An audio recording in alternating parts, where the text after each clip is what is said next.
Is a tendency to not prepare in advance, and so with beautiful weather like this, people aren't thinking necessarily about their snow tires and their salt supply.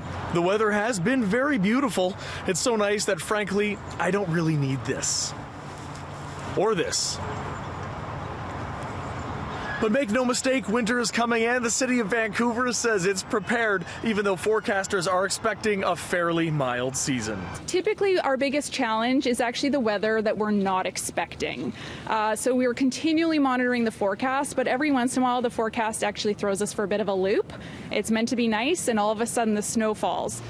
You may recall, or perhaps you've tried to forget winter 2016-2017, a season that's been burned, or shall I say frozen, into our collective memory.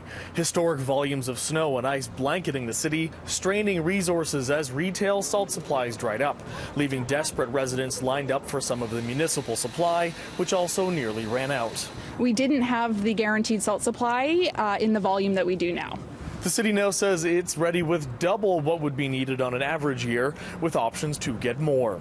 Meanwhile, work has been underway to make sure the vehicle fleet is ready to go. Okay, Jeff, we've got a lot of equipment here that's kind of in a big ring around us. Can you explain what these things actually do? Sure. Yeah, we have two of our smaller tractor units. The orange here, they are designated for our separated bike routes. Next up here, the yellow, this is a bombardier unit, soon to be replaced, but we're still using it for our bridge decked sidewalks. These are one of the Parks Board's small tractor units they use to clear their pathways around their facilities.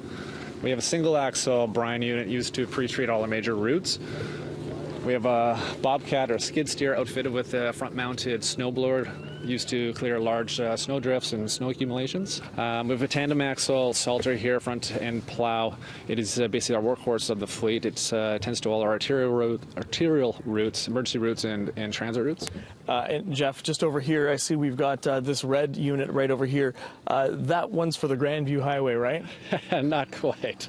Now, until the snow actually arrives, we're being urged to stock up on winter supplies. And keep in mind that when it falls, first priorities for crews will be arterial routes, with residential streets falling a little further down the list. In Vancouver, David Zura, City News.